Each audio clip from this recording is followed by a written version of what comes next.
प्रगत तंत्रज्ञानामुळे शेतीसाठी अत्याधुनिक उपकरणं उपलब्ध होत आहेत। त्यामुळे सुतारांच्या हाताला आता काम मिळत नाही। तरुण पिढी या व्यवसायात यायला तयार नाही।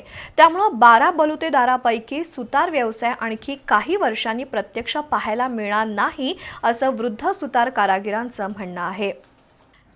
एकेकाळी 12 बलुतेदारीमुळे गावगाडा स्वयंपूर्ण होता। प्रत्येक वस्तू गावात मिळत होती, त्यामुळे शहराचं आकर्षण त्या काळी फारसं नव्हतं। पण विज्ञान युगात यांत्रिकीकरण आलं।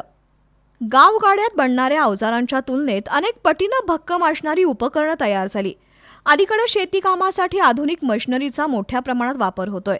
पूर्वी लाकडी नांगर वापरला जायचा, फावड्यासाठी लाकूड वापरलं जायचं। कुरी, पाट, कोळपे, बैलाचा जू आणि चिखलगुठ्यासाठी सुद्धा सुतारानं बनवलेल्या लाकडी अवजारांचा वापर व्हायचा। पण सध्या लाकडी अवजाराऐवजी लोखंडी उपकरणांचा वापर होऊ लागलाय।